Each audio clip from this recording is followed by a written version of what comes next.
Did you want to be an astronaut when you were a kid, like every other kid?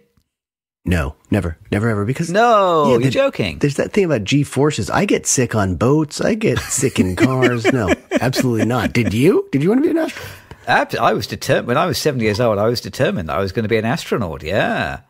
Is there much of a space program in England? No, not at all.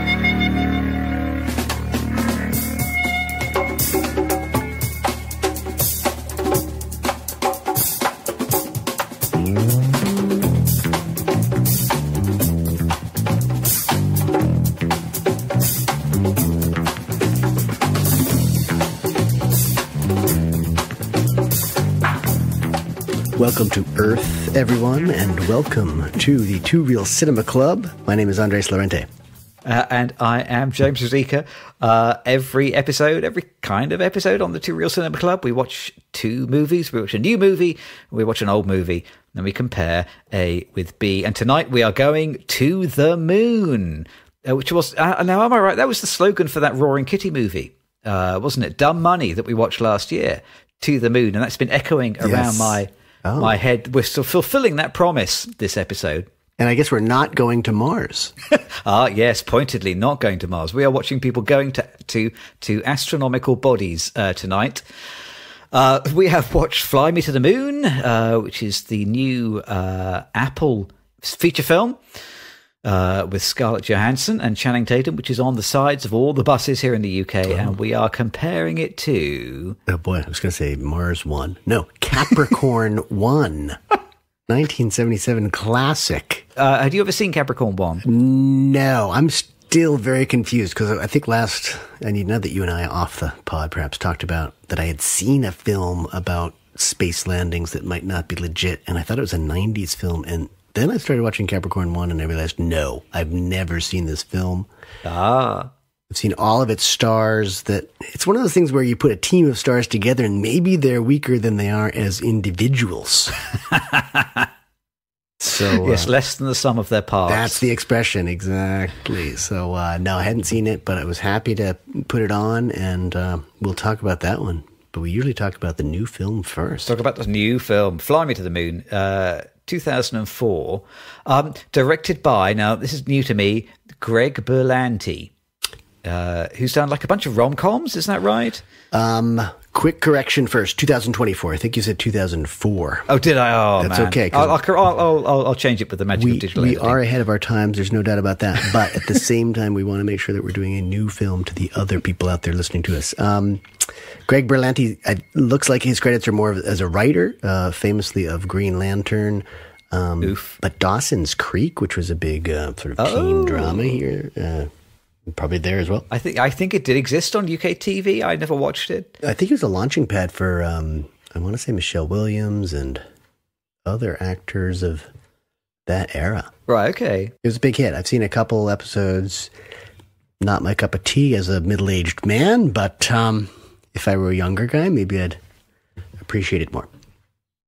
Interestingly written by Rose Gilroy, who I had never heard of until I looked her up. Do you know who Rose Gilroy is? Rose Gilroy is, God, she's not, we don't call people Nepo babies here, do we? She is the niece of Tony Gilroy. Yes. She's the daughter of Rene Russo. I have no idea how she managed to get her start in show business. And Dan Gilroy is her father. So, yeah, that's the... Right, okay. So these are film people. Tony Gilroy, of course, did Michael Clayton? Michael Clayton, yeah. Wrote and directed that. I think he wrote some Bourne pictures, too. But we're already away from the actual writer. The writer is, as you said, Rose Gilroy, credited with Bill Kirstein, who's actually a cinematographer. So I don't know if was the story by Keenan Flynn and Bill Kirstein, and then screenplay was Rose Gilroy. It was something like that. I can check the IMDb quickly, but I don't think she had any major credits that I recognized before that. I think she may have been an actor before this. Okay, but good for her. Yeah. Nice to get a script made. Yeah. A budget of around 100 million is what the internet tells me. Box office of around 30 so far.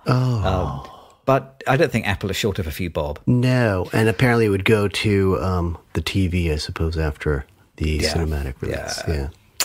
Well, do you want to start by telling us the story? I'll tell you, yes. There's usually a little bit of music that comes first. Oh, there it is.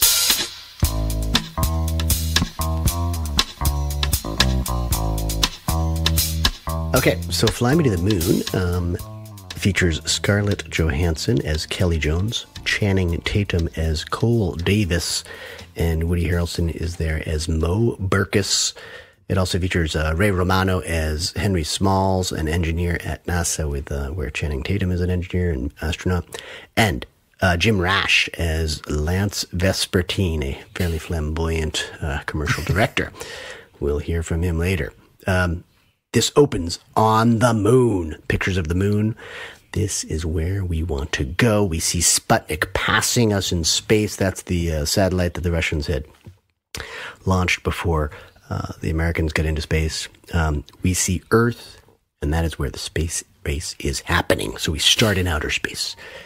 The stakes are high. It's the 1960s, and at the beginning of the 60s, JFK had made a goal for the nation of reaching the moon, landing on the moon, having an astronaut walk on the moon, and then return the astronaut to the moon, to the Earth safely by the end of the decade. So it's 1969. Actually, it's Christmas 1968, I believe, when we start. I was conceived just a few months before this. And inexplicably, that doesn't feature in the film. No, they never mention it, and I was birthed before they got to the moon, so I beat them. But the clock is ticking because there's only slightly more than a year to get to the moon. Cole Davis is a serious former astronaut and NASA engineer working on the Apollo 11 program. He's using his force of will to make it succeed because he is haunted by losing his friends in the Apollo 1 tragedy, for which he bears responsibility and feelings of guilt. Kelly Jones, that's the Scarlett Johansson character. She's a fast-talking marketer recruited by a shady government agent named Mo Burkus, Woody Harrelson there, to provide some safe backup. He wants fake film footage of a moon landing in case the Apollo 11 mission also fails, like gets into space but doesn't really have the ability to land on the moon. So they're going to have this backup plan. Her immediate task is actually to humanize the NASA staff and sell the program to a U.S. public that is tired of government spending and war in Vietnam. But her biggest skeptic is the handsome Cole. That's, again, Channing Tatum, who is serious to a fault and wants his program and his colleagues to be taken seriously. And inexplicably keeps his shirt on for the entire film as well. And he has colorful shirts. It's funny because it looks like there's a dress code for everyone else in the film except the handsome star. Block colors. Yeah. Bright colors. Even though he's very serious, everyone else is with a basically white button-down shirt and a dark tie. There are very few ties of color. So, he's handsome, yes, but he's serious. He's sort of the straight guy in this film, which is a romantic comedy of sorts. Kelly will need to keep her secret mission a secret from Cole, from whom she also keeps other secrets of her past. But will the secret come out with the hiring of advertisement director Lance Vespertine, who comes to shoot the fake moon landing very nearby, as in the very next hangar, basically? Now, I think strategically, if I were trying to hide something, I'd go to the next hangar after that, at least. At least put some effort in. And Lance Vespertine is very flamboyant, so he is already out. He does not have a secret to come out. They make that very clear in the film. And he drinks Tab, a lot of Tab. Will Apollo 11 also blow up? It doesn't. We know that already. Right, will spoilers. Kelly and Cole's relationship suck us in and then blow up? Yes, of course. It's a rom-com, so we know that already. Will Lance Vespertine manage to create usable footage of a fake moon landing? Of course he will. We've been looking at it for nearly 60 years, haven't we? And will two A-list-like actors kiss at the end of a summer blockbuster film? I'm not saying another word. Spoilers. I know that I did bear the spoiler, didn't I? That's not good. So you know what this film really reminded me of was that I was trying to kind of complete the metaphor in my head. When I was a very small boy, I had a child's book with these kind of flipping ring-bound pages that you would line up. So they had like the head of a fireman and the body of a crow and the feet of a fisherman or something like that. And you could flip the pages over and then you could create all sorts of weird and crazy combinations. And I remember playing this with a boy, and I thought this film really kind of feels like another version of that book. It's like someone in Apple has got a book with 40 different actors in and a number of scenarios. And so this time they flip the pages and we've got Scarlett Johansson and Channing Tatum in a flip rom-com flip about the moon. Oh, there we go. Okay, that's what it is. But equally, they could have flipped the pages and we could have had Gwyneth Paltrow and flip Chris Pine flip in a drama flip about fertility clinics. So I mean, it could be kind of anything. It really, and any of these seem about as plausible as any other. So I did go into this film imagining that it was a pretty cynical, by the numbers rom-com. Someone had tossed a coin and decided, okay, we can afford these two actors. We need a rom-com. It's going to be about I know, the moon landings. Right, go. But having started out so cynically, I must say I got to the end of the credits in this movie, and I decided I actually quite enjoyed it. There's a little bit of light charm to this film. It's actually frothy and fairly enjoyable and pleasant to watch. I had a nice time for 2 hours. Is it high art? I don't think it is. Does it have something particularly profound to say? Don't think it does. But, it was actually a perfectly nice Tuesday afternoon at the cinema. I enjoyed it. I love it when we ask questions and then we answer them by ourselves immediately. It's like I'm practicing for the presidential debates, isn't it? Yeah. I agree. I had no serious problems with this film. It doesn't take itself seriously. I agree with you that there are just lots of tone and genre shifts and changes that they're jarring. It's a sign that I don't think it was super well thought out or planned. But nothing is terribly offensive. It's an inoffensive film, I think, for the most part. They should put that on the poster, yes. An inoffensive film in a time where there was an inoffensive film. I thought it was quite, it was light and fluffy. You said frothy, right? And you frothy, enjoyed 2 hours. Yeah, if it had been 2.5 hours, then it would have been a disaster. If it had been an hour and 30 or hour and 45 minutes, it might have been a classic. I don't know. I mean, could have been not even that far. better. And when we compare it to the other films, I think some strengths of this film will come out.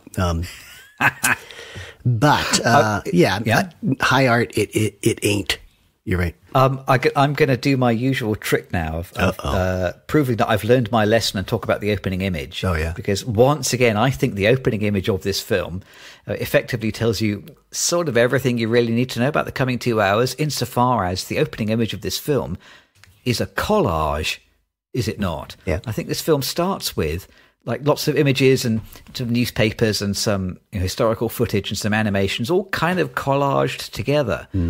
To form the opening of the movie. And that, I think, explains what this film is, because this film, I thought, was a collage of Apollo 13 and some Mad Men, if you ever watched that, and some Capricorn One, which is the other film on tonight's bill. Yeah, so I think it kind of takes a few pages and a few images from all of those and just sort of splats them all down together and sculpts a film out of them. This film is a collage, and it's a collage of some enjoyable and successful antecedents. Is it antecedent or antecedents? Oh, we've done this before.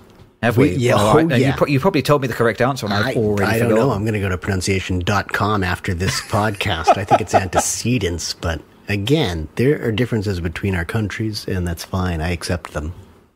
And I'll call them ancestors. So they're kind of, these are good films to use as a springboard for your own film, but it doesn't add an enormous amount on top of those, I think. No. I think it underscores the fact that this is unoriginal. It's not new ground. It doesn't do anything other than entertain us, which is what a summer film should do. And it should make its money, too. So I'm a little bit worried about that.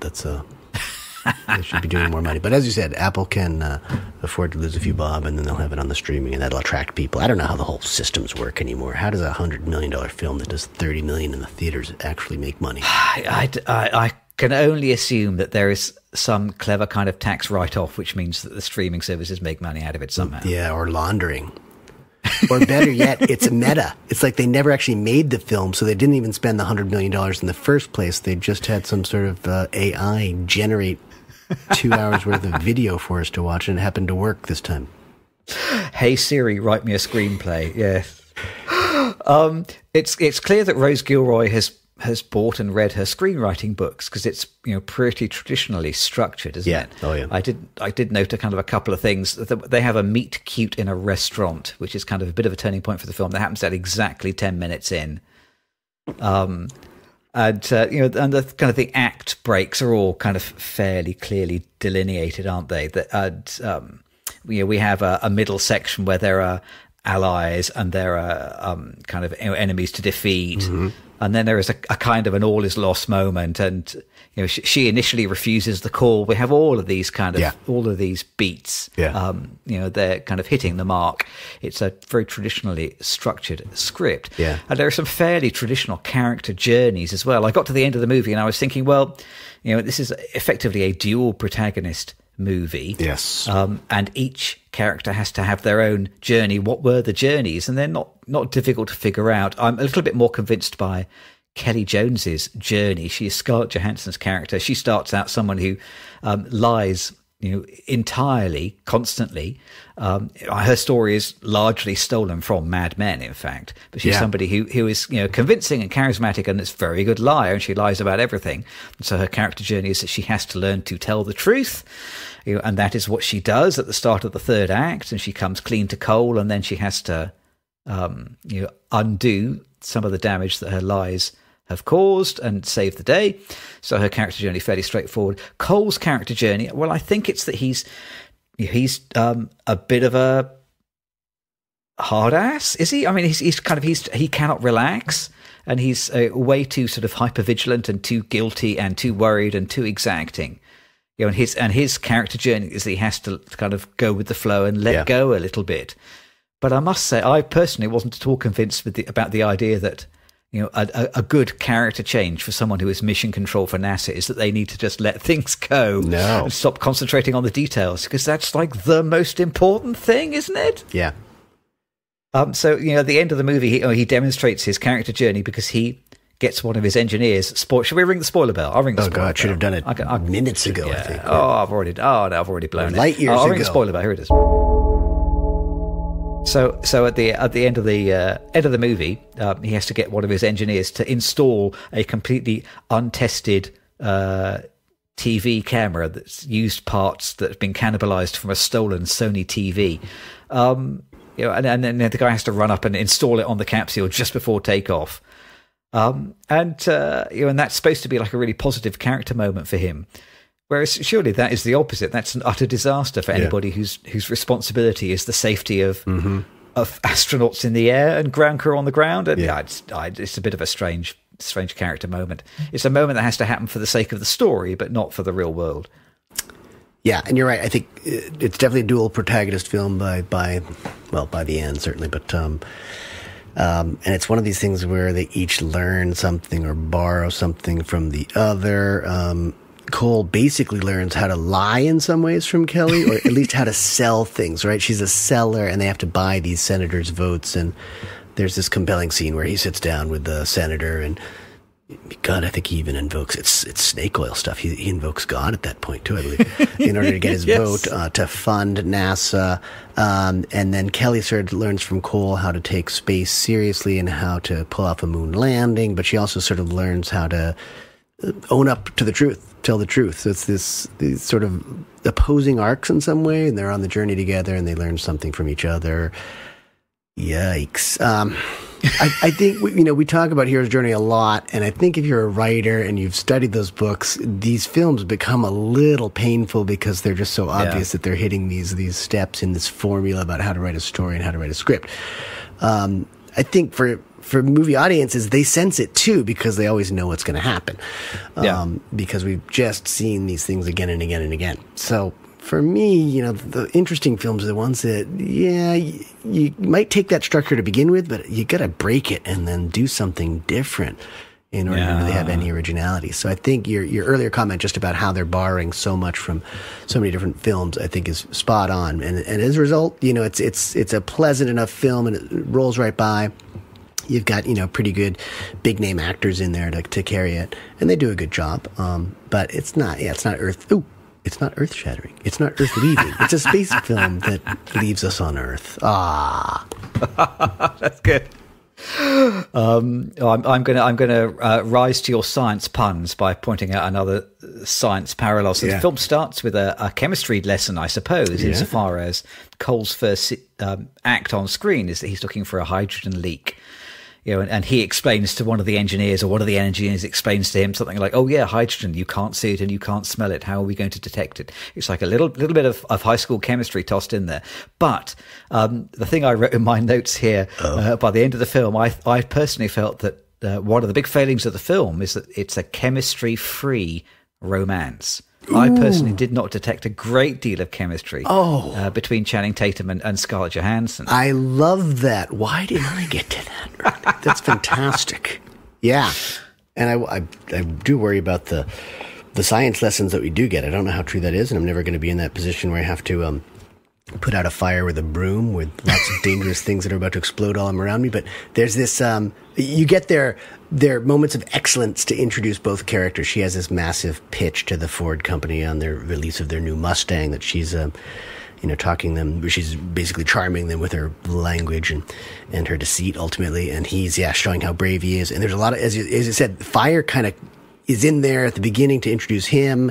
It's there when he introduces himself to her because he's putting out the fire on her table in the restaurant in the meet cute. There's fire in a tragic sense too because he feels this guilt because I think the Apollo 1 astronauts died in the capsule and there was smoke and fire coming out of there. And of course, in any rocket launching film, you've got fire everywhere. So there's definitely lots of fire.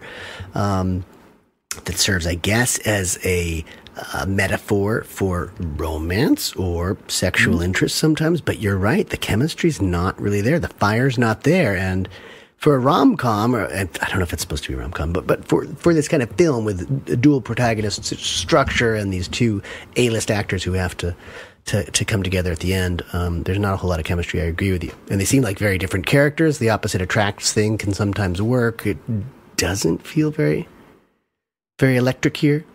And Scarlett Johansson's husband is in the film at one point too. I always wondered, moments like that must be interesting, awkward. Now that completely passed me by. Who is? I should know this. This is embarrassing. Who's Scarlett Johansson's husband? She's married to Colin Yost, who is he's on Saturday Night Live. Yeah. Okay. He does the week. I think he's like a head writer on the program. He's he's a very gullible senator that they're pitching to. There's this one room where they're with Scarlett and Channing are showing him slides, and he's falling for it. He loves it. They win his vote. So is he's the guy with the killer lunar laser eliminator? Possibly, yeah. Oh, okay, it's been a few weeks. That's right. That's okay. That's actually one of the better gags in the film. So now I am not surprised if the SNL writer gave himself one of the best gags in the film. And she's, I do wonder about the script, how this, how this film generated. Did she have a spec script and it got into Scarlett Johansson's hands? She's one of the producers in the film. How exactly it emerged. It's not like a necessary film. I think it was interesting in the sense that it was 55 years after the actual moon landing. They kind of released it right around that time. There seems to be some intention about how it was produced and released, but did we need this film desperately? It doesn't seem super timely. No. I agree. It's not necessarily the most important moment. I mean, I think the film is trying to touch on some contemporary themes. I mean, certainly it's trying to have an opinion about science versus religion. although it can't quite say what it wants, whether it wants to say anything about that. I think it just points out that there is, a conflict that is difficult to resolve between science and religion. I guess it's saying something about the expectations of women, isn't it? It's saying something about conspiracy, I guess, which we will probably talk about with Capricorn One, and which is sort of a current idea as well. But not sure that any of the themes are particularly unusually timely. No. One thing that is worth pointing out, I think I feel like I often say this about the films, I did really enjoy the production design. It's a fairly cute, slightly cartoony 1960s. Yeah. It's sort of realistic but not realistic. I feel like I recognize some of Scarlett Johansson's clothes and her hairstyles from things that my mother would wear when I was very little. Yeah. And I'm assuming that the UK, well, we would have been sort of 5 years behind US fashion, so I sort of have vague memories of my mother and her friends having some clothes and outfits like that. That when Channing Tatum wears his kind of big block color long sleeve T-shirts, they do, I think, deliberately look like Star Trek uniforms. Yeah.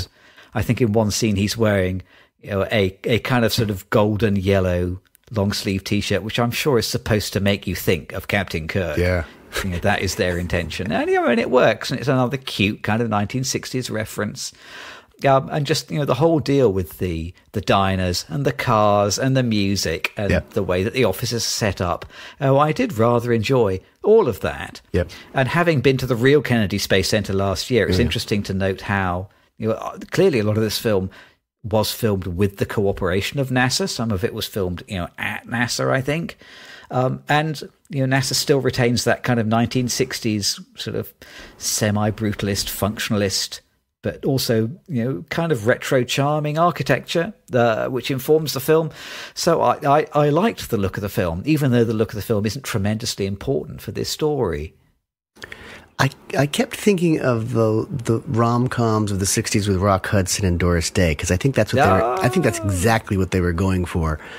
And it's not quite witty enough in some way, or there's not quite enough repartee to match that, and I think there's not enough chemistry to match that. But I think that's exactly what they were going for. Again, not anything original, something retro, and just recycling it. So it suffers from originality for sure, lack thereof.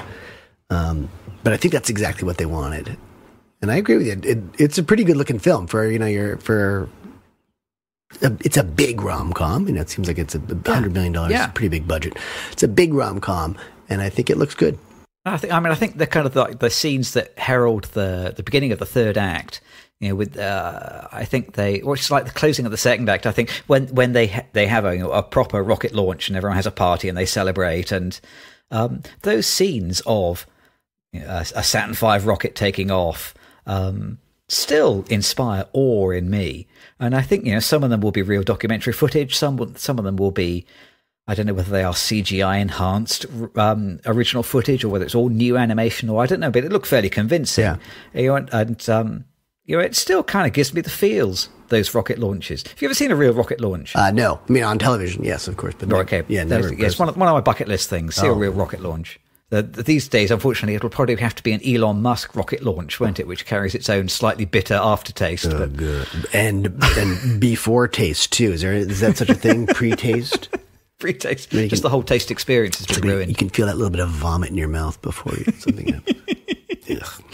I'll just say a little thing about the third act, which is insofar as it kind of turns the movie into a sort of like a heist movie, doesn't it, for 10 or 15 minutes? Yeah. Even to the extent that they have little split screen sections, and that's right. Yeah. There's a countdown and everything.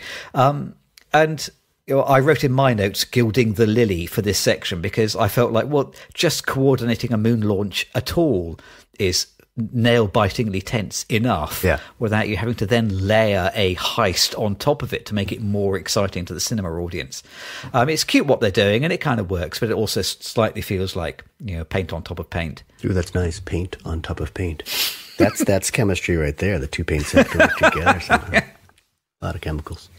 Yeah, I think, if we start talking about thoughts about the movie, for me, the tone issues of being at times like a serious NASA piece, They try to get the science in there. They do a much better job on the science than our next film, I think. But it's also just mostly a fluffy, light comedy, and at times there's this uneasy balance of the genres, and as a result, I think a lot of the humor kind of felt forced to me. It wasn't necessarily 60s humor. That's the other thing, is that you're kind of out of time to a certain extent, because you're seeing modern day stars, but they look like they're in Mad Men, or they look like they're in a 60s rom-com. So I had a hard time just knowing my place, knowing where I was. Was I on terra firma? Even though you're going into space, you have to be on terra firma in some way. You have to have something to push against to launch a rocket. Yeah, exactly. So the gravity was... they have some gravity in the film, but it's not. It's definitely, it's a fluffy thing. So, and as you said too, it's sort of like a Shaggy Dog kind of film too, where they're chasing after this thing, and it's like a heist film.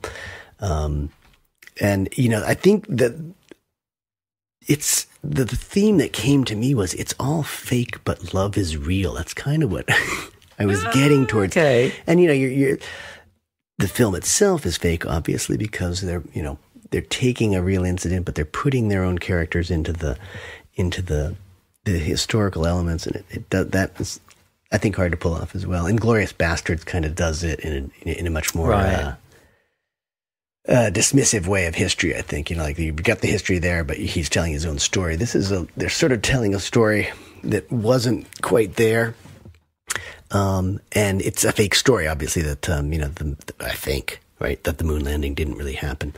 Yeah. So it's all about, and she's kind of a fake because she's pretending to be someone else or whatnot. So you get all this fake stuff, and then you feel like, oh, well, their love is the real thing, but it's not that much of a love story to have you really believe that. But that was the sort of that theme that came to me ultimately. There's one little plot hole which might be obvious to you. I couldn't figure it out. Yeah. They have this recurring theme of this black cat who keeps turning up and messing things up, and people are a bit superstitious and worried, and Cole keeps chasing away the black cat. And then there's one scene where they chase the black cat out of the office, and it goes leaping off over some scenery, and then they find an empty tin of tuna or something like that, and he says someone is feeding the cat. And I really felt like, this is going to be revealed towards the end of the film, that somebody was feeding the cat, and there's going to be either a gag or a reveal or some kind of surprise. And then am I right, did they never go back to that? Did we never find out who put the tin of tuna, who fed the cat? I can't say for sure. I think it was the Ray Romano character, Henry Smalls, though. Oh, okay. There's this one, because Henry is with him when he chases it the first time. He says, don't do that. I mean, he seems to have sympathy for it, and I think that's what it was. It's true that the story definitely sort of hinges on that cat being around, because it's the shenanigans at the end that end up proving that their live feed is working, and it's at the actual moon landing that we're watching. Has to do with the cat. So that cat has to be around. But you would think, it's not Scarlett Johansson feeding the cat, because she wouldn't want shenanigans to happen, right? No. And does she even know that at that point? Her first job is to sort of humanize NASA. Her second job is to fake the landing, as I remember. Yeah, I think so, yeah. So I think it's Ray Romano's character. He's had this heart attack. He's the nice guy. He's got a family. He's feeding the cat. You always pick up on the subtleties that I don't spot. I think that's what it was. But if we were to talk about cliches, I'd talk about the cat. I did have this moment, speaking of formulaic script writing, I had this save the cat or kill the cat moment. Because, that's exactly what, is it Cole's character, Channing Tatum's character, he's really scared of the cat, right? He's very serious, and he thinks it's a superstition or something like that, or it's a bad sign, a bad omen. He kind of wants to kill the cat, or at least chase it off of the airbase. Yeah. We saw an alligator. I think an alligator would have eaten that cat. So that's another reason why I thought, you could actually kill the cat in this film. It might be good as opposed to saving the cat. But Scarlett Johansson has to drive off at top speed to get this television part for the camera. Yeah. And after they smashed the shop window to steal the TV, the police turn up. And there was one heart-stopping moment at that part of the film where I thought, oh my God, they've actually called the Cliche Squad. But it turned out they were just ordinary cops. Yes. But I think maybe should we call our own Cliche Squad now and get them on the base? Because God knows they've got a lot of questions to ask and they've got names to take. Oh my God, yeah. Cliche Squad.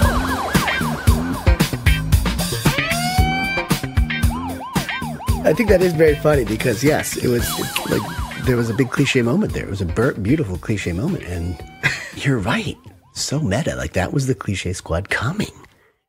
Maybe we don't need it. Maybe they've already visited this film, so we don't have to do it. But I've got things to say, and I'm sure you do too. Go ahead. I have got like two ones that I wrote down, but I think there's lots of cliches in this film because a lot of it is kind of 1960s shorthand, isn't it? The one I wrote down here is pencil-necked nerds with pens in their pockets is what I wrote down because goodness knows, you look around that mission control set and there are 100 guys sitting at consoles, and every single one of them is that pencil-necked nerd cliche. There is nobody who doesn't conform to that cliche. The other one I wrote down is having Woody Harrelson's character being the government operative who is like a wizard. I wrote down. He works for the government, but he's always got a dossier on everybody, and he always knows where everybody is, and always appears hiding in the hotel room or the secret office or around the corner. Yeah. Always arrives just at the right time. And I think if you work for the government, the sheer number of forms that you would have to fill in to be able to charge your expenses for the car that would take you to the secret office where you would suddenly make your appearance would make it almost impossible to operate like that. No government operative can do that. It's just not possible. But we see it in so many films. Yes, a cliche for sure. God, the squad's going to be busy this week. Yeah, a couple of them are just tired. No, all three that I'll talk about, very, very tired cliches. Just the flamboyantly gay director or artist or actor. I love, that's James Rash, I think is his name. Is that right? Yeah. Jim Rash. I like him a lot. He was on Community, which was a great series here in the States, and you probably saw it too. But it's a little over the top. I hate it when it just goes too far over the top. Kisses at the ends of films. We just saw that in what was the thing? The Fall Guy? What was the film we saw with The Fall. Was it Fall? The Fall? They were both called The Fall. Fall. No, it's The Fall Guy, isn't it? The Fall Guy, yeah. We saw it there. It's again, in this film, it feels like a throwback to the 1960s, but it's been happening ever since the film began. I think it just gets a little tired. And it's interesting because, as you said a couple times before, there's really very little chemistry. We don't see them really hook up in this film. So I think they're almost holding us on this uneasy thing of, will they, or will they not get together at the end? And sure enough, there's the big kiss at the end. Now, I would say for the better part of my entire life, I've had a black cat. Oh. Of one form or another. I have a great black cat right now. I'm very partial to black cats. But I think there's a little prejudice and there's some stereotyping here against black cats, and it happens in films all the time, and I've had enough of it, quite frankly. And we also we always think of things as being bad when they're black list, black ball, black magic. I think we need to get away from that language a little bit. So for me, that's a cliche that really strikes hard, personally. Yeah. I love black cats. Black cats get a raw deal, you're right. They do get a raw deal, but they do leave a lot of visible hair around. So I think that's you shouldn't have bought quite so much white furniture. I know. Anything light colored. You just have to have everything black. Black home, black painted walls, black furniture, black chairs. I must, for all that we've been dissing this film, I will still come back to my initial comment, which was that I quite enjoyed it, I rather enjoyed it. So it's a pleasant 2 hours at the cinema, not taxing. Not new, not revolutionary. No. But better than competent. Entertaining. Yeah, enjoyable. If Avatar can make $1 billion or whatever, I think this one should be able to make its money back. So good on you, Apple. I hope it gets a good ride, because I did not dislike this film.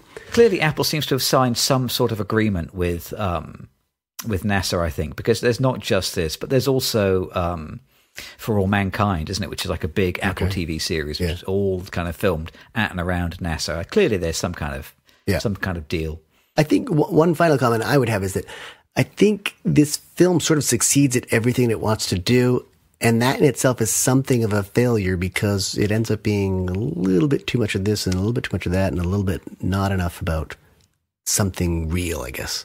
It's a little bit of a rom-com. It's got a little bit of the science correct. It's got all the hero's journey steps in there perfectly done. And as a result, I think it's a failure of putting too many things together successfully. I know that sounds stupid, but it's exactly what I saw with this film. That's why it's, again, good film.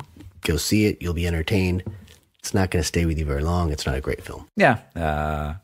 Yeah, authenticity. That's the other thing we always come back to, isn't it? Yep. Where's the authenticity?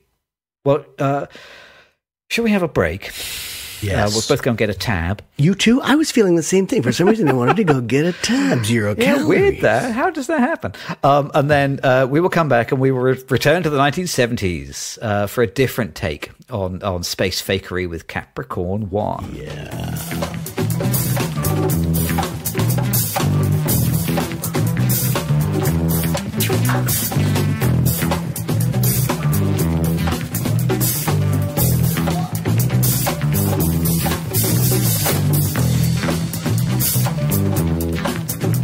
You've played Wordle, you've played Waffle, you've played Quaddle, Doodle, Needle, Grid Flip, Word Time, Numberdle, Word Flap, Framed, Numword the lot. You're looking for a new word game. Well, your search is over thanks to our new sponsors this week.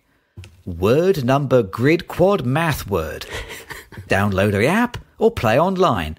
The rules for Word Number Grid Quad Math Word are simple. Start with a 6x6 grid of letters and 2 4x4 number grids with 1 number word line and 2 word number lines. Split the word number lines between the 3 grids to form a 5-letter word in each of the 6 spaces on the grid, filling the extra space with a number that adds up to a total that equals the numerical values of the letters in the odd-numbered spaces of the 2 word number lines. Then use the remaining letters to form an anagram of a well-known politician from history whose name, when converted into numbers, equals the inverse of the sum of the number word line, the 2 diagonals of the word grid, and a mystery mathematical constant. Share your answers with your friends, if you have any. Word Number Grid Quad Math Word. If you manage to solve it, you'll be asking yourself, why does my head hurt so much? And how come I don't just put all this effort into something useful, like my job? My brain is broken. That's kind of my nightmare sponsor, I think.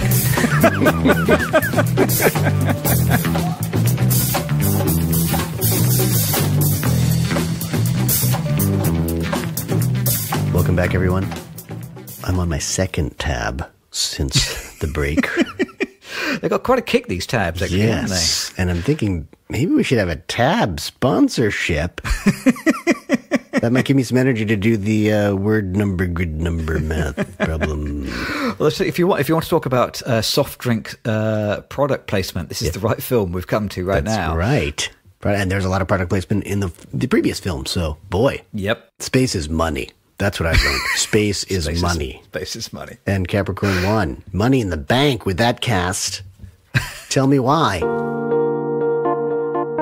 you have any other questions for me, Counselor? So Capricorn One, 1977. I saw this film as a boy in 1978 on release with my parents. Oh. And kind of I remember 2 things about it, and I will point out the 2 things probably as we go through the film. I only remember 2 things about it that really impressed me as an 8-year-old, but the rest of it I really kind of had no idea about. But I kind of wanted to see it again, because it fits into that mold of classic 1970s conspiracy thrillers. Yeah, definitely.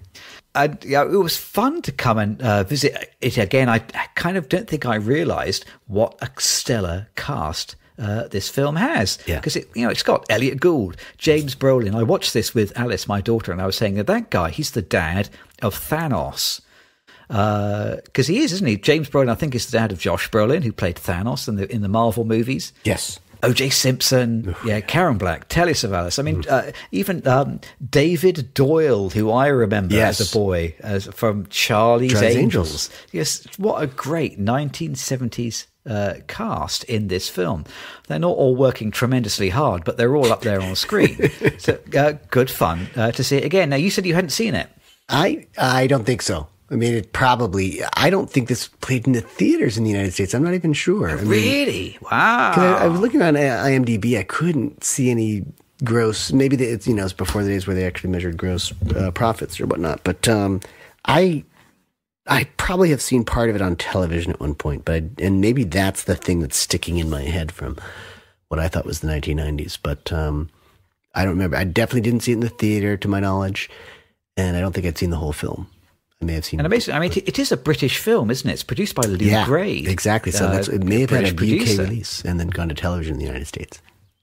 I did a little bit of reading. So Peter Hyams, the director, this is kind of like his first hit, really. Yeah. He previously was a news anchor. He was a reporter in Vietnam. Mm-hmm. Apparently, he was covering the moon landings for TV when he got the idea of a space landing hoax. Wrote the script in 1972. No one was interested until after Watergate, when Lou Grade was prepared to spend $5 million making it. Peter Hyams went on to make some interesting stuff. He made Outland, 2010, the 2001 sequel, Time Cop, which I watched for the first time, I think last year or the year before, and I put a thing on the blog about it. Time Cop is a great guilty pleasure, completely stupid Jean-Claude Van Damme film. He made End of Days, which is like the last Schwarzenegger film of any note. Yeah. So he had a moderately interesting career. The only other thing I knew about Peter Hyams was that I read this week. So he directed another Elliot Gould film in 1974 called Busting, which was the film which apparently inspired the TV series Starsky and Hutch. Oh, huh. I didn't know that he was a drummer and played with Bill Evans. This is the thing that I latched onto and couldn't let go. Wait, what? Yeah. He's a very talented guy. You wouldn't get that from this film, I don't think. But oh my God, I didn't know that. That's amazing. Yes, he was a drummer as well and played some jazz with some great people. So yeah, with some great people. Interesting character. Very interesting character. Wrote the screenplay and directed, correct? Yep. And the music is by Jerry Goldsmith, who did the Star Trek, the original Star Trek movie, and I think he did quite a few soundtracks for the 70s. That's the name you'll see in a lot of 70s and 80s pictures, isn't it? Jerry Goldsmith. And the cast, we talk about it as an all-star cast. In some ways, maybe they weren't all as big then as they are now, but I'm not sure. I mean, they're all listed kind of in the sense that they were familiar to the times. I mean, I obviously got to know a lot of these people watching television and seeing their reruns or in the 80s, I suppose. But Brenda Vaccaro's in there. Yeah. Hal Holbrook. I mean, some people who are just in a lot of pictures and on television a lot in the 1970s. So definitely. And certainly Elliot Gould will have been a top draw, above the line name. Yeah, by that point, yeah. Well, shall I tell you the story of Capricorn One? Please, verify that I understood it when watching it.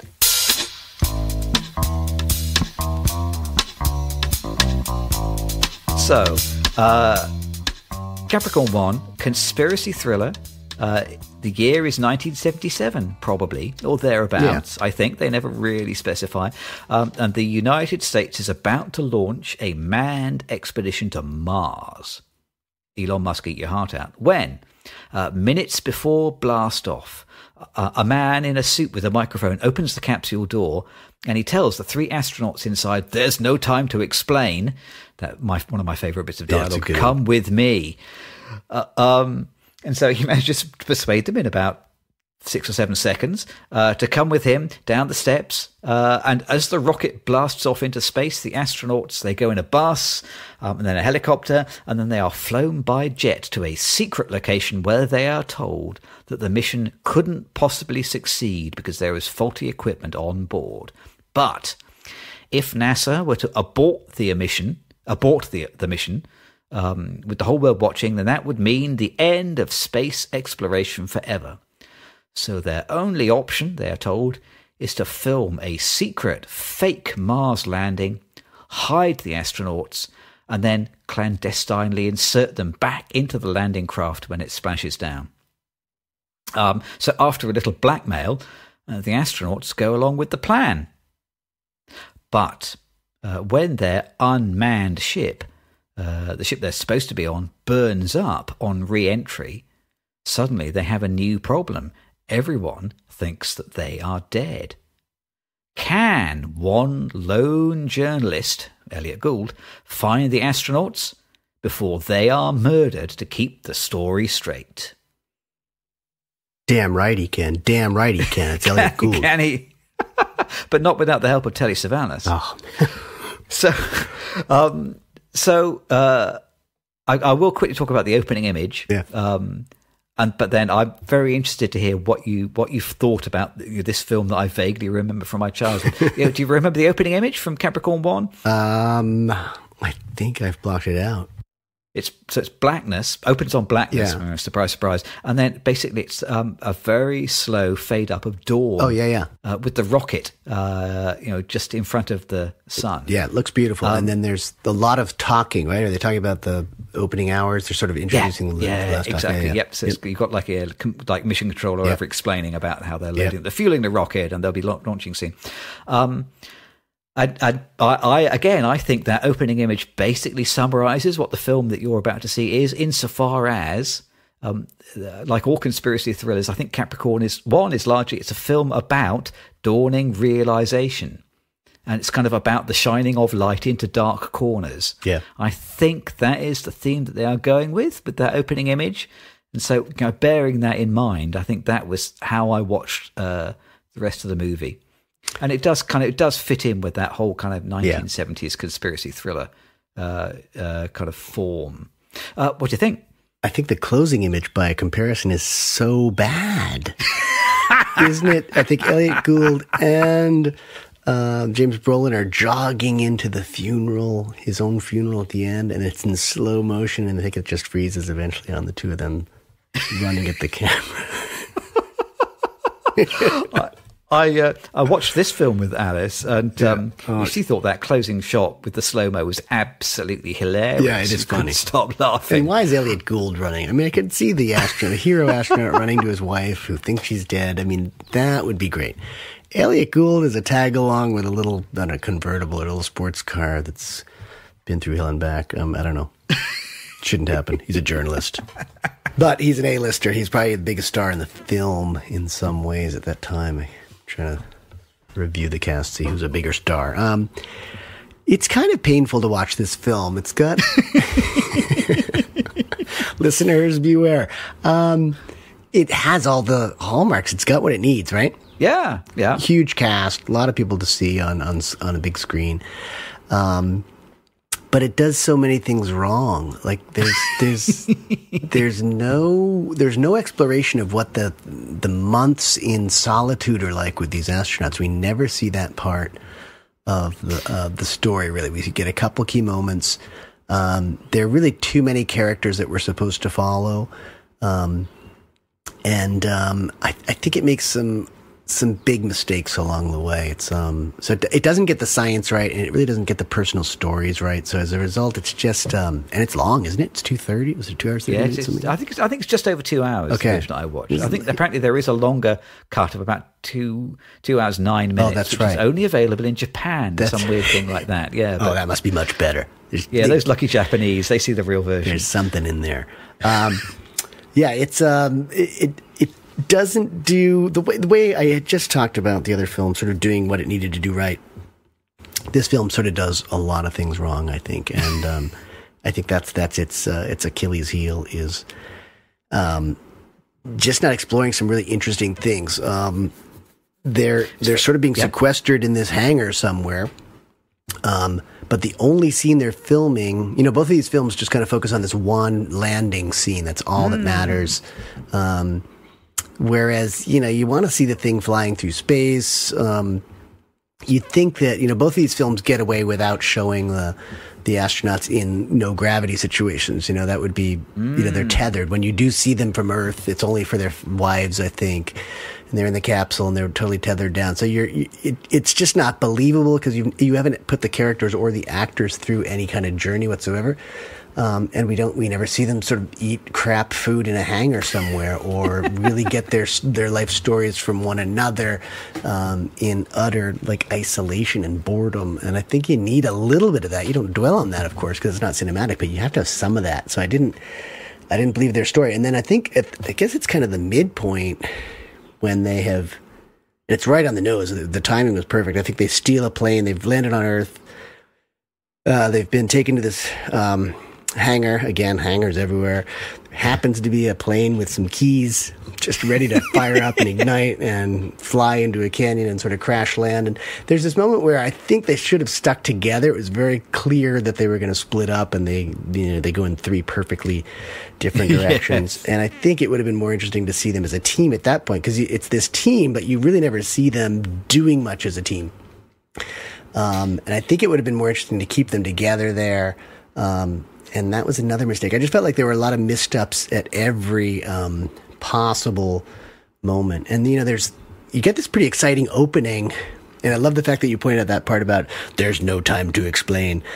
Basically, that means that you're eventually going to get a whole lot of exposition pretty soon, because there's a whole lot to explain. And Hal Holbrook does it in this long explanation where he sits the guys down. Everyone's very calm. It just doesn't make sense. Like the emotions in the film never really made sense, because he's basically just told them, we're going to kill your family if you don't go along with this.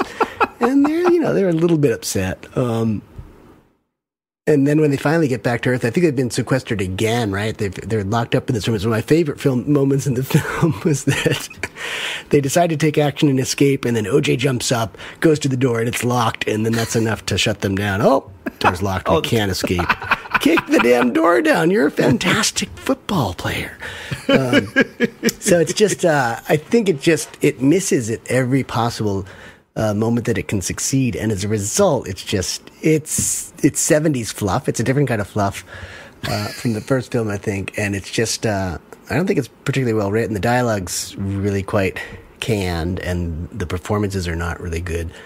So there's not a whole lot other than just the novelty, if that's what it is, of like a 70s film. At the same time, I loved it. I devoured it in the sense that it was so bad and so 70s that I enjoyed it, but I'm not going to see it again. What were the moments that you saw as a kid that you remembered? There's two things I remember really vividly as a child. One of them was when they are shooting this fake landing, and the astronauts have to descend the ladder and jump to the surface of Mars. They have to simulate the gravity by just flicking to slow-mo for a moment. That's right. And that somehow really impressed itself on my kind of 8-year-old brain, that you could just flick a switch and someone would immediately go into slow-mo. So I can vividly remember that, which is ironic considering that the film ends with some slow motion, which is absolutely technically incompetent. But for the fake Mars landing, the slow-mo is brilliant. So that's the thing I remember. The other thing that I can clearly remember, I can flash back to this moment in the cinema, in the Odeon, in Nottingham, flanked by my parents, watching Capricorn One, and James Brolin eats a snake. And I can remember like other people in the audience going like that. I vividly recall watching him eat a snake. Yeah. I can even remember asking my mother about it afterwards, and her telling me, no, it was probably made of chocolate. Yeah. It was a fake snake. He wasn't eating a real snake, which I think must have really worried me when I was 8, that they'd forced this actor to eat a real snake. So those are the only two things really that I remember about the film at all. This film has I have a few things to say. Yeah. One of them is, like you said, the characterization is incredibly thin. Yeah. In this film, like there are 3 astronauts, and basically their characters are quite tough guy. Yeah. He seems quite tough. Yep. There is guy who tells jokes. Yep, guy who tells pretty much jokes. Every time he opens his mouth, he tells a joke. Yep. That's the whole of his character. And O.J. Simpson. Yeah. Who gets almost no lines in the film. He has virtually no lines. Yep. He has very little in the way of characterization at all. He is just third astronaut. Yeah. I think Elliot Gould, has his usual easy charm. And Elliot Gould, I think, is always very watchable. He really looks like he's just kind of being himself on screen. And so Elliot Gould always very watchable. I think the best characters in this film are the two helicopters which go to chase the astronauts. That's just some really remarkable helicopter work from this 1977 film. But they do this kind of weird thing where, you don't really see the helicopter pilots. Even when they get out of the helicopters, they still wear their helmets. But the helicopters themselves have real personality. The helicopters look at each other and they nod and they indicate and they kind of, go off in directions together. And I think it's, great acting by the helicopters in this film. They might be the most compelling characters. And then, the only other really compelling character is Telly Savalas, who appears right at the end of the movie and is absolutely hilarious every time he's on screen. Yeah. So he plays this crop sprayer, and every time he opens his mouth, it's a really good joke. But that's they've waited a long time before we get to watch someone that I've enjoyed spending time with on screen. I think isn't the joke again and again that he tells Elliot Gould to get his sit down and get his big fat head out of the way. He says it 6 or 7 times. It's funny about Telly Savalas because he comes in very late, like it's like 10 minutes from the end of the film. Yes, and I had written down in my notes, this film needs Telly Savalas, all caps, exclamation point. And then a few minutes later, I find in my notes, this film doesn't need Telly Savalas, exclamation point, all caps. He doesn't add a lot. It's not a good role for him. I mean, I guess it's sort of like this tough, jokey pilot. And it's very unlikely that they even meet in the middle of the desert at some gas station where he has his plane parked to do some crop dusting. There's a lot of suspension of disbelief in this film. I must say, if you're going to open up a crop dusting business, I wouldn't recommend doing it in the desert, frankly. It's just that there probably won't be that much work. I'm not an expert, but that's my guess. And I also agree with you on the OJ thing. Like, obviously, we've got history in cinema about taking athletes or stars and putting them into movies, whether they're actors or not. And yeah, OJ has this big moment where he's fumbling around in this dry riverbed. He's dehydrated. He starts raking the earth with his fingers to find water. And then he's hallucinating a few birds, and they are actually the black killer helicopters that are hunting him. But I think in this film, O.J. Simpson is what we call outside his zone of excellence. I wanted him to pick up the football and run, And he's going to be the first one to die. He's the actor of color. His name is John Walker. He's going to go first. He's definitely going to go first, and surely he does. And then I had a really hard time with the timeline on this film because there's this grieving period when they think the astronauts have died. Then there's a memorial a few days later, but we don't see much time passing or much space passing when the astronauts are separated. Because you keep seeing, as each one dies one by one, you see this flare going into the sky.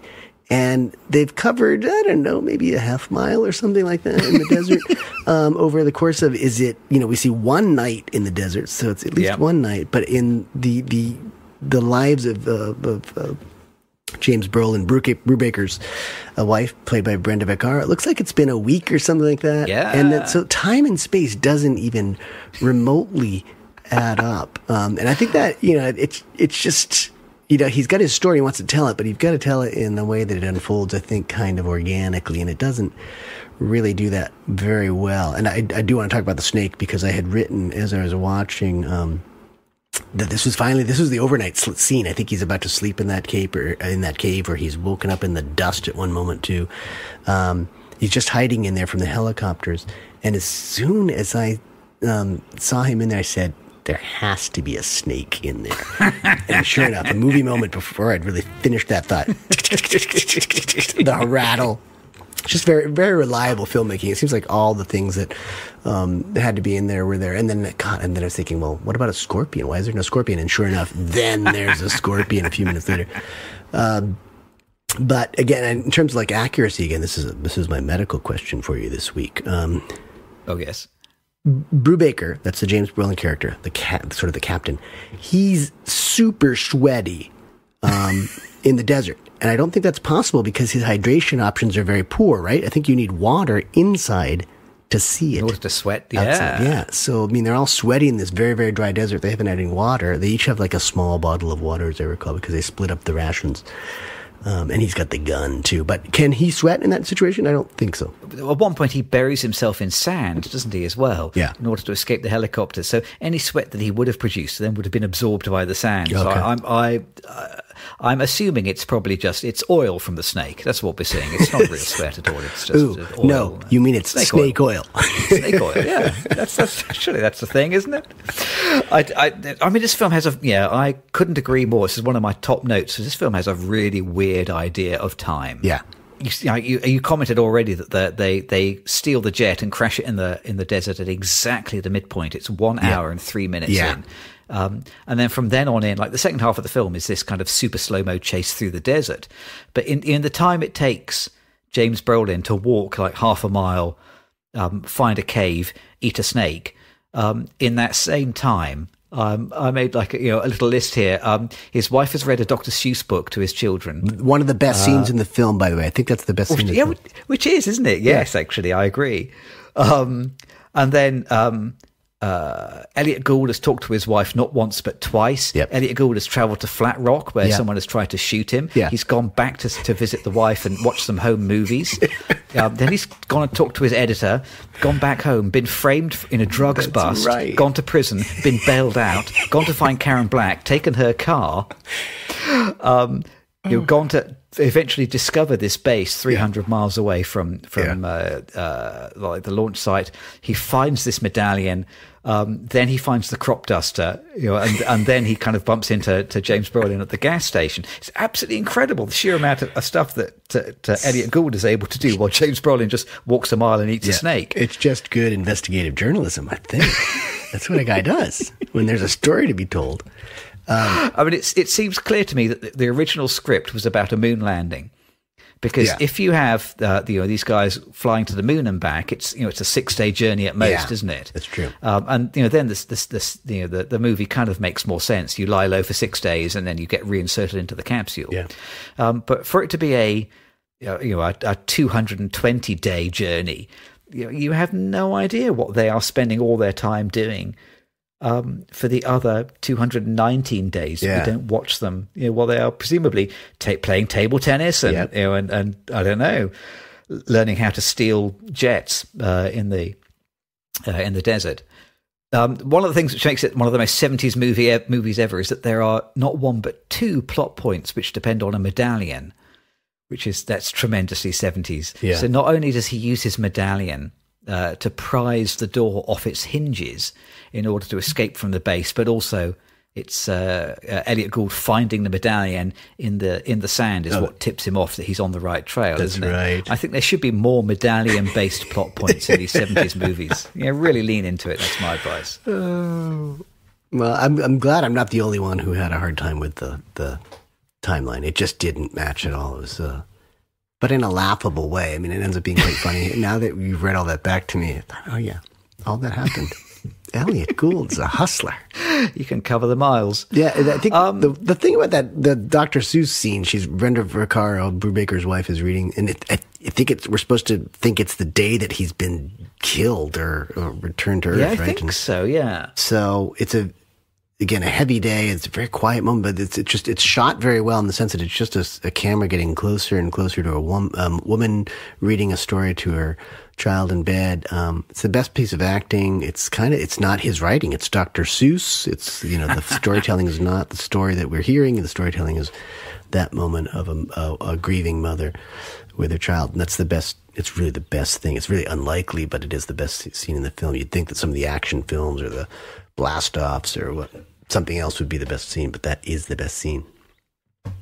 I do have a soft spot for that moment when they all walk away from the jet. Because I feel like that feels like that was clearly a piece of art in the pitch document. Yeah. Oh, definitely. That you can see it's almost like the whole second half of the film is laid out in front of you in a single picture, isn't it? Yeah. There is the jet. There are the three astronauts. They're walking away exactly at 90 degrees to each other. There's the mountains in the background. It's like it's almost. If you squint, you should be able to see two helicopters and Telly Savalas and a crop sprayer in a very far distant background, and that give you the entire film in a single shot. It's funny. Visually, it's a great piece of filmmaking, but I think it's a mistake in the storytelling. I really do. I think they should have stayed together, and it would have been a more interesting journey. It just gives you more options. It would have been far more enjoyable. Yep. Yeah, and I think it would make more sense for them as well, surely. I think so. More likely to survive and more likely to... Yeah, because, the joke, you need all three people. You need the guy who doesn't say anything or do too much, but can do strong stuff like pull up a staircase to the airplane as it's hanging open as they're making their getaway, or picking up a football and running, or kicking down a door, which he doesn't do. You got the guy who tells the jokes, and he's not there. And then you got the serious guy who has the gun, I believe, too. And then the gun disappears. Never uses it, I think, yeah. Gun never fires, unless it was a flare gun all along, and he didn't fire his. I couldn't quite pick up on that, but... Yeah, I think if they stay together, or it's just ironic that we didn't see them alone together, if you know what I mean. For the 100 days or whatever that they're supposed to be sequestered on that base, we never see them there together. So it's very strange because we know that they're together for a long time in terms of storytelling, but we never really see them together, and there's not much camaraderie, and they're all so flat as characters that it doesn't feel authentic. It's that authenticity word again. It's a shame, isn't it? Mm-hmm. Well, so I'm sorry to disappoint you with my hazy 1970s Nottingham Odeon memory. Oh God! But I feel glad I have watched it. Yeah, there was enjoyment to have there. I mean, I loved watching it. I think there were so many ridiculous scenes that made no sense. It was funny, like Elliot Gould is getting shot at in the middle of that Flat Rock visit where he's visiting this ghost town. Someone's firing a gun at him. They followed him there. There was a great Pope in the pool moment, as a matter of fact, when Hal Holbrook is going to he's going to beg Brenda Vaccaro's character to attend the wedding, and the kids are playing in the pool, and then he sits down and does a bunch of exposition. But it's just a moment where you're looking at something, but you were supposed to really pay attention to all this exposition that you need, but you don't really need it. I mean, there are a number of scenes that could have been cut and then the on the nose reveal of what really happened at Flat Rock was that they saw this film being made, and that was supposed to tell Elliot Gould and by extension Brenda Vaccaro that they were making a film of this Mars landing. It wasn't subtle, and there were some things that could have been cut. And again, I can't complain too much because I did like watching it, but it's almost a parody of itself in some ways. And then the other thing is that there's a cat joke, right? There's a saving the cat joke. Sam Waterston, the Joker astronaut, as he's dying this very slow death, climbing this rock, only to be met by helicopters of death. He's telling this joke about a cat. To the point where I thought, is that where Blake Snyder got the name of the book? Save the Cat. Yeah. So I think it's great. Listeners, if this comes on television sometime, sit down with maybe a cup of coffee or tea or a drink of your choice and enjoy it, but you're not going to really enjoy it. But I would say watch it. And then I think Karen Black is underused. She's just such a 70s icon. I wish she had a bit more screen time. Yeah, she's just in 2 scenes, isn't she? Yeah. So, what you should do is sit down and watch this film with a Coke, because there is a lot of very clear Coke product placement in this film, isn't there? For you, there's actually a payphone scene, too. When Brubaker's caught in that gas station where he'll be picked up and jump onto the plane flown by Telly Savalas, he needs to come up with some coins. Doesn't he break into the cash register or something like that and gets a dime or maybe 2 bits, as we talked about on our last podcast? 2 bits. It's great. Doesn't he end up getting the money out of the Coke machine? I think. Is that what it is? I think that's where he gets the money. Oh my God! So I do like the idea that he all he does is he phones his wife at home. She doesn't pick up. Yeah. So he immediately gives up. Yeah. Rather than considering, are there any other humans I know that I could telephone? Yeah, it's like that locked door. If there's the slightest barrier or obstacle, just give up. You're going to go down in history anyway as an astronaut. You can give up. It's good to know they're recruiting the right guys for the space program. Yes, people who give up at the first obstacle. Well, speaking of people who give up at the first obstacle, let's play my favorite game. Oh, yeah. Who am I? Who am I? Who are you? I need to go first? I'll go first. Because I have to think about who I am. You have to gather your thoughts. But I'll be listening to you while I think about that. at the end of watching these two films, I came away wishing that I was Telly Savalas, actually, who either Telly Savalas or Elliot Gould, who both have a bit of 70s swagger, and a bit of genuine cool in this film. Elliot Gould, always watchable. Telly Savalas, very funny. I wish I was one of those, but I've got to be realistic. I don't think I am either of those. I am not a tough talking bald Greek guy, and I'm not Elliot Gould. So if I am anybody, if I've recognised myself as anybody in either of these films, I am one of the 100 pencil-necked nerds from Fly Me to the Moon, safely nestled behind a console where I have to press buttons in sequence. I recognise myself, and there I was. I could probably just about manage that, maybe. Did you recognise yourself this week? I'm going to agree with you. I want to be Elliot Gould. He's a fast-talking reporter. And boy, he lives a full life, doesn't he? He's like... he packs it in. He's living his best life. He packs a lot in. We haven't mentioned that he actually drove into a harbor at one point, too. That in Florida? I guess so. He drives into a harbour like in May and then does nothing about it until the ship burns up in September, something like that. It's like shrugs it off. Whatever. That's right. It's this ridiculous chase scene. I want to say Elliot Gould, but actually I think I'm the Black Cat, honestly. I think I am. Oh. Well, that makes you star of the show in the first movie. People are suspicious of me. I'm not really wanted. Some people occasionally put food out for me, and then I wreak havoc at a critical moment. I think I'm the Black Cat in Fly Me to the Moon. Meaning, you are sleek, dark, and obsessively clean. Yes. No. Yes. Maybe.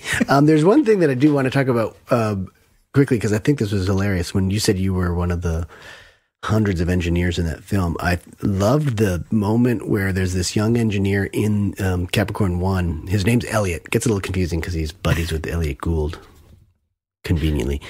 He catches up to this radar coming from a much closer place than Mars, so he's kind of on to the fact that there's something wrong. There's something in hijinks, I guess.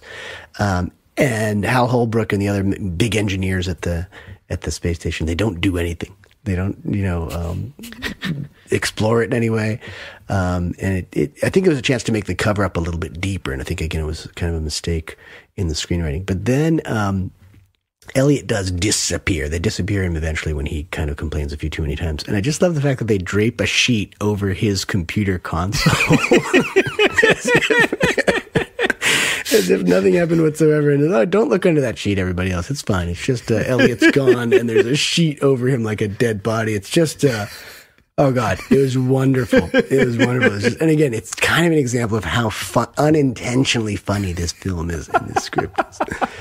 Along with a lot of, there's this classic scene where Elliot Gould has to take, when the other Elliot disappears, Elliot Gould takes a telephone call at the bar on a landline, and the conversation goes on forever, and it's just very slow, measured speech in this moment that should be kind of either drunken because they're playing pool in this bar, or very he should get suspicious and get active right away, and it's just no. He has this very perfectly calm, measured conversation with this evildoer on the other end of the line. It's very funny. This film is unintentionally funny, and just laugh with it. I think you've got to go with it.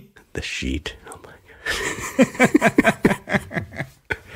God. Okay, let's lift the sheet. Yes.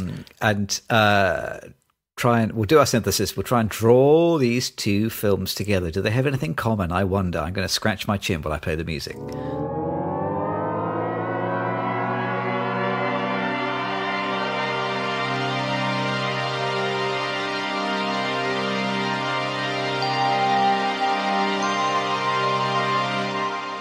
I was in the shower earlier, and I was reflecting that this is kind of something has become a kind of theme of the podcast, which is that, like, every episode we take two films, and it turns out generally they're only pretty superficially similar. So they, from a distance, they seem like they would go together, and then when you start to look at them more closely, you realize, no, these films are, are really different, and do they really belong together? And it's only when we talk about them like very closely, you look at them very hard, and you start to realize, oh no, wait a second, these films actually are pretty similar. Yeah. And I think this kind of fits into exactly that mold. Yeah. So I read in my notes here, like, both of these films believe in the importance of space exploration.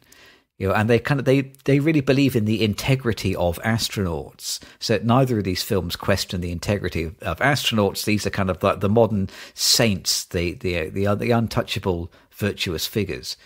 But I think both of these films, I think made about NASA, but using NASA. I think in collaboration with NASA. I think both of these films kind of stand out as parts of the thing that they are about. They're talking about space exploration, but these films are part of the propaganda power of the military-industrial complex. I think these films kind of are about, because they are made of, soft power or semi-soft power. They had to collaborate with NASA to get the film made in both cases, and both of these films are part of the publicity machine which advertises the US's air and space superiority. And I think that's kind of a big part of what these films are sort of about. It may claim to be a conspiracy thriller, but actually it's broadly a pretty mainstream political view. It may claim to be a rom-com, but it's largely about look how awesome these rockets are.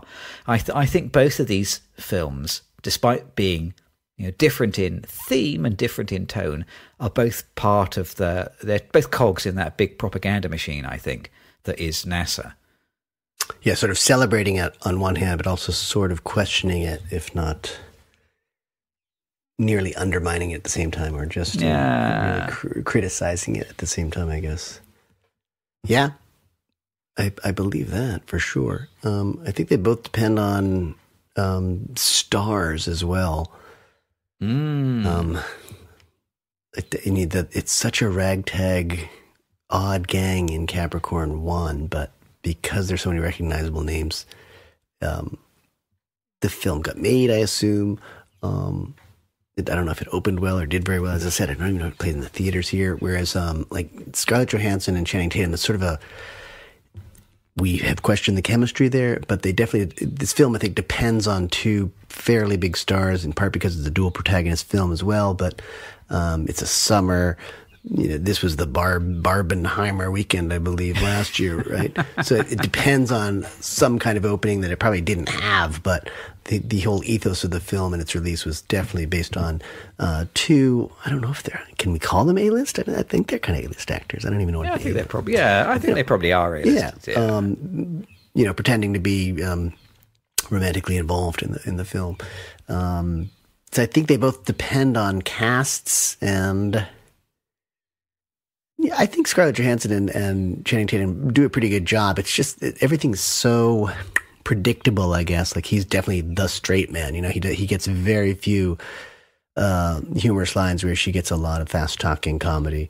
And then, as I said, I think that the cast is really underutilized in Capricorn One. And I just don't think the material's there. Really in either film, but certainly not in Capricorn One. Wow. For me, I think Fly Me to the Moon gets a lot of the science, at least, believably right, even though it's delivered from these stereotypical pocket protector engineers. But it gets sort of the faking mostly right too. Like when Jim Rash's character comes on and creates this whole very theatrical moon landing space. It seems like they got it right. I don't believe that bit about, I didn't even get the TV part that they needed to pull out of a television at the last minute and stick onto something in the moon shuttle. I didn't believe that, but they mostly they kind of get the fakery and they get the reality right. Whereas I think Capricorn really fails at both. And I think that makes it really hard to consider as a serious film. I don't consider it a serious film. I don't think it is. So as much as I kind of enjoyed it, I don't think it's serious. I think it is. In hindsight, it's one of those things that you could go back and try and watch as a comedy, and it would work really well. There's one other thing which these films, clearly, obviously have closely in common, which is that they both depend on some prior knowledge or understanding of the notion that the moon landings may have been faked. Yeah. Now, I don't know when that idea first became a current, acceptable opinion Yeah. when that was first mooted as a possibility. I don't know whether people were suggesting that they might be fake even in 1969, or if this is an idea which only emerged later on. Like post-Watergate, yeah. Yeah. Well, I think Watergate has something to do with it, doesn't it? Yeah. And this kind of a new mainstreaming of the distrust of authority. Yeah. Both films kind of try to have... They both try to have their cake and eat it. Mm-hmm. I always get that wrong, isn't it? They both kind of keep their cake and eat it. They try and preserve some cake and it also eat some of the cake because both of them suggest that it is technically pretty easy to film, or technically possible to film footage which is completely convincing as a fake moon landing. Yeah. And yet both of the films also suggest, but that didn't really happen. We all agree, don't we, that the moon landings really happened. Yeah. I don't know what the current proportion of people, if you stopped 100 people in the street, how many of them would tell you, oh, the moon landings were fake? I don't know. I don't know if it's 1 in 100 or 50. Yeah. I did have this thought watching Fly Me to the Moon that if it were possible to perfectly and convincingly fake the footage of landing on the moon, if they had transmitted the fake footage instead of the real footage, is it not a little bit like a tree falling in the forest? Would it really matter? I think they're both amazing accomplishments, right? If it's a fakery, then it's fantastic filmmaking and storytelling. So it's an accomplishment in that way. I think actually sending humans to the moon, as pointless as I think it probably is, and an utter waste of time as I think it is, it's pretty incredible. The engineering going into that, and you see some of that on the screen, I think realistically in Fly Me to the Moon, that's an accomplishment to be celebrated, I think. I hate the idea of planting the American flag there. I find that really offensive. But I think it's an amazing achievement, so I think it should be celebrated. Mars, please, no, please. Let's stop the insanity. We've already screwed up one planet. I don't think we need to go off and screw up other planets. But if we could send Elon Musk to Mars and then he remained there, maybe there would be an upside. Please, take years to get there. Be horrible living conditions. I loved that actually in Capricorn One, was this whole idea that they were going to fly to Mars and land there, and then they end up in something on Earth that very much resembles Mars, and it's completely uninhabitable. Yes. And there are snakes that you can eat, and that's about as good as the cuisine's going to get, and that's what we get. We get what we deserve, I think. So I did like that moment. But I think, I think people are suspicious, but you bring up a good point. I do think that a lot of people are still suspicious and don't believe it, but I think the more important thing is it happened. There's evidence of it happening, and even if it were fake evidence, it'd be pretty cool that they could recreate that. I really liked that in Fly Me to the Moon. The whole production of making a stage and putting a moon lander there. And again, if you're not seeing it fall to the surface and really operational, it's not convincing, but it's, for the purposes of the film, it's really well done, I thought. And that's not really the case in Capricorn One. So it was kind of one of my favorite parts. I wish it hadn't been at the hangar next door to where the actual operations were going, because it just made it immediately unbelievable. You should have been a bit more clever about it. But it does ring kind of true in a very fake way. So it was well done. It's the fakery that tells the truth. Yeah. Yeah. Right, we have just enough time to talk about what else has been playing at this theatre.